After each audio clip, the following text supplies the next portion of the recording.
Hello and welcome back to Educate Colin Snap channel. How you doing? So today we're going to be talking about Space Stone.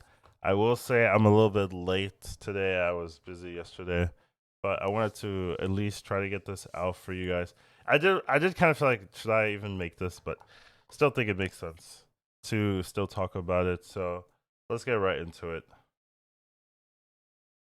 So Space Stone, I mean, it's been out already. I'm sure you can be aware how annoying this location can be, but only one card can be here for each player. So it pretty much locks down the location, right? One card is not a lot, and there are a lot of annoying tools people probably have done to you if you're playing today. That is probably very annoying. But let's talk about like some of the tools people will use. So this first group of cards are the I would say common things you will be seeing in this location, right? We can go through each of them. I would say probably the most popular one is the Green Goblin. That one's pretty obvious and pretty simple and pretty effective, I guess, where they just Green Goblin you and oh, you've lost that location, right? So it, you definitely have to be aware of they can do that. You know, turn three is going to be a very important turn since people will be able to just Green Goblin you. But I think like players will get better, right? And they'll like just play things on turn three into Space Stone because okay, I don't want to get Green Goblin, that kind of thing, right? Because if you whiff Green Goblin, you lose. Well, you lose the location. So I do think people are just gonna evolve and understand. Oh, okay, I shouldn't do that. But for now, you know, at least at the beginning, you definitely got hit by it. Sunspot, I think, is a very common play. Right, you can easily make that grow, so you're not really too worried. Polaris is the other like turn three option that people are gonna use. They're gonna Polaris you and move your one drops or two drops into the location. And Polaris 5 health pretty much contests almost every card. So Polaris is definitely the other tool. I think Dracula is a very strong drop on Space Stone because you can easily get 12, 16, 20 power. It's going to be hard to contest that with anything. You can't Shang-Chi it, so I think that also makes a ton of sense. Shuri is okay. I mean, but Shuri's already really good, but it's going to be very hard to beat like a 20 power anything or, you know, a 30 power Red Skull. It's just going to be hard. Unless you have Shang-Chi, which I think if the opponent does do a normal play, just a big guy, you Shang-Chi and you win, right? So that's pretty simple, pretty stupid, you know, very good answer. Hobgoblin is just Green Goblin but worse. I don't really recommend Hobgoblin, but it fits the theme, so I wanted to put it in there. Doctor Octopus I think is gonna be really nice. Just cause they only get one card, and a lot of times your octopus is gonna be bigger than that card they get, so lets you win that lane pretty freely. And then Galactus is just a very easy follow up to Green Goblin.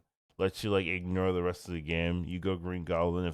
If that works, then you just Galactus and win. So pretty stupid series of cards here. But let's kind of, you know, I'm pretty sure you guys been seeing this constantly. Let's talk about some of the answers, I guess.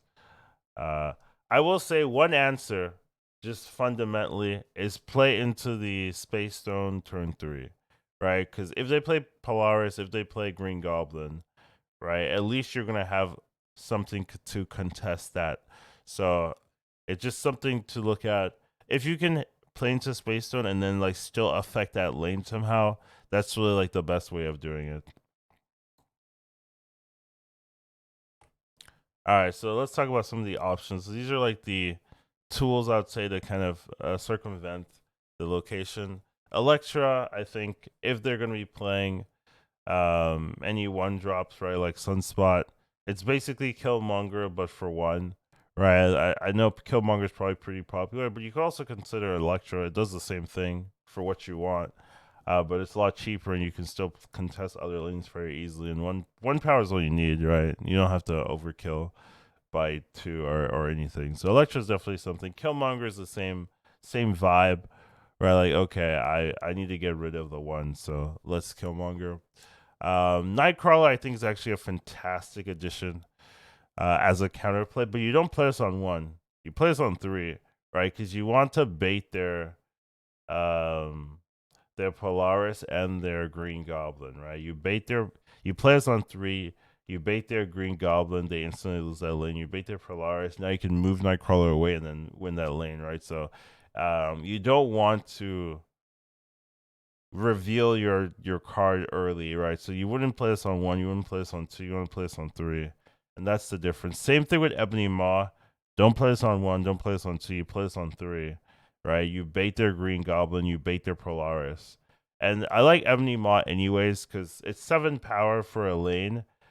It's gonna be really hard to contest that lane unless they have Killmonger or Electra, I guess, right? So you do have to be careful about that. But you can just put 1 power into that lane and then focus on winning the other 2 lanes. So it's not even that bad. It's a low risk investment, I guess, to contest that lane without like worrying too much about, oh, I need to spend 5 power, 4 power to contest. You can just put that 1 power down and then fully work on the other stages of the game. So I think that's actually pretty good. Scarlet Witch and Storm, obviously the consistent staples. If you don't care about a location, just remove it away. You do have to be proactive with Storm, right? Like you'd have to maybe storm the 3rd location or something. But Scarlet Witch, right? 2 mana, turn 2. A lot of people haven't contested that lane pretty easily, so Scarlet Witch does work pretty well. Now Cloak is interesting, right? So if people are Green Goblining you and you're like you don't have an answer to that, you can actually Cloak and then move that Green Goblin to a different lane, and then your space is free. So that's actually something you can do if you're getting annoyed by all the people like putting stuff into your board. You're like, that's my board. You can move it away, and then like Carnage or something if you really want to get rid of the all that space that they're giving you. So I think that's definitely a tool you can use if you're finding that's a little bit more effective for you. Debris is something that I think will be useful, especially if you're seeing a ton of Galactus, right? They're going Green Goblin to Galactus, right? You can circumvent that by playing the Debris first, right? So that they can't Galactus you like that. They still have to contest. So that's something you can do if you want to play it out that way. And I think that's perfectly fine. And if you know you're going to Debris, you can play something earlier, right? Like you could do like Ebony Maw on 2, or Nightcrawler on 2, Debris on 3. Like there you go, right? You just have to be proactive with the Debris, but I think that could work really well. Juggernaut, right? If somehow the board isn't contested late into the game, or if you want to, psych them out, you can go for the Juggernaut read. But if it's turn 6 and there's nothing in there, then you can just hit the Juggernaut in there and get the win that way. Same thing with Spider-Man, Professor X. They kind of do the same thing. You can Spider-Man on 4 or 5, lock down the location. You can also Professor X. You can even go like Spider-Man on 4, Professor X on 5, and get the win that way. So there's definitely some options for you. And then Vision is just the upgraded Nightcrawler, right? It does the same thing, basically, but it's a little bit later, and it just opens up some space, right? So let's say they want to contest like Professor X on 5, you go Vision on 5, and you'll get the win. Or if they don't do anything, then you can just stay there. Or if they play something like Doc Ock on 5, well then you can move Vision away, play a bigger power card, and win that way. So it just gives you freedom to kind of contest that lane without like too much of the like the commitment, because you can always move the card away. So I think those are some tools we have there.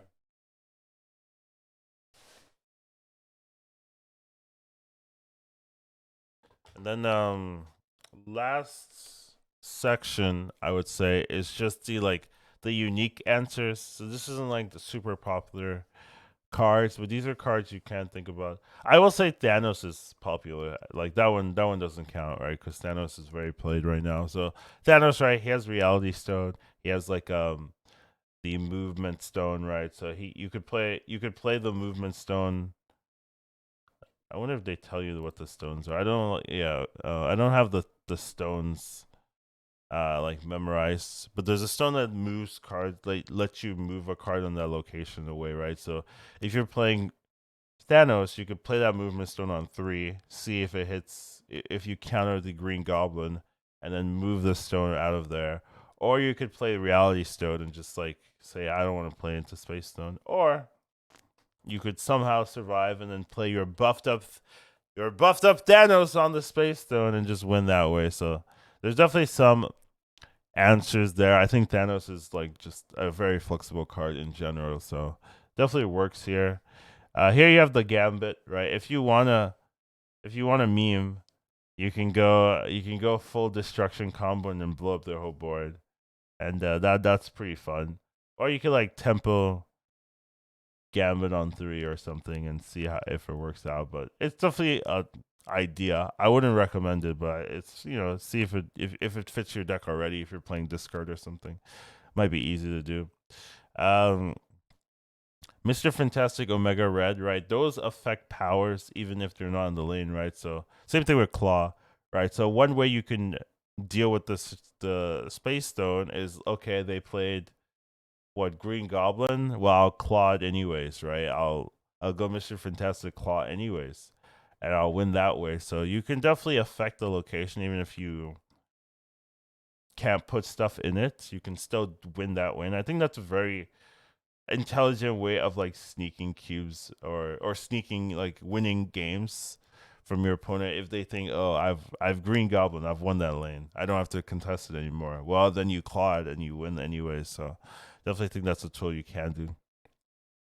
Valkyrie is kind of like Shang-Chi, but it works in a different metric in that it equalizes any card they play. So it doesn't matter if it's Ebony Maw or whatever, you can just Valkyrie it. And you probably want to synergize this with some type of buff. So maybe Cerebro, maybe Blue Marvel, maybe some other way of buffing. You could just have a Mr. Fantastic somewhere, right? And then Valkyrie will give you the 3 to have 5. So I think Valkyrie is definitely definitely a nice option. Red Skull is not supposed to be in here because it's with the Shuri. It's with the Shuri list over here, so that's not supposed to be here. But we do have a Destroyer and Infinite, right? So I think Destroyers actually could work. You do have to be playing a ramp deck, right? You have to be playing a way to get Destroyer out before the last turn, because what people are going to do is they're going to try to fill that location with Green Goblin or whatever debris, and then you can just destroy those cards, right? You can destroy the Green Goblin, and then turn 6 you play your own thing, right? So you want to destroy on 5 or earlier, and then turn 6 you can play your own thing. So I definitely think it's a tool if you're just seeing way too many Green Goblins. You're like, I don't have any other tools to work with, but I can make a ramp destroyer deck. Well, that's something to work on. Then Infinite, right? Like if you can somehow get Infinite on there, like you win, right? Unless they have Shuri or Shang-Chi tempo, you just win that lane. So that's another way of contesting. But overall, I think most people who are playing today have seen a ton of these tools already, right? Since I'm a little bit late, I didn't know that Space Stone was coming out today. Otherwise, I probably would have made a video like the day before or something. But hopefully, you guys got a few ideas or some ways to kind of counteract the spam. It's definitely a toxic hot location, but a lot of them are like you just have to adjust your game plan and your deck building to account for this, right? It's not like I don't think it's like a bad location to be hot, but I think if you're not respecting it, then you're gonna lose heavily, right? So you have to react to this location. You can't just ignore it. Unless you're playing Scarlet Witch Storm, I guess. But yeah, just be aware. Hope you guys got a few ideas, and I'll see you in the next one.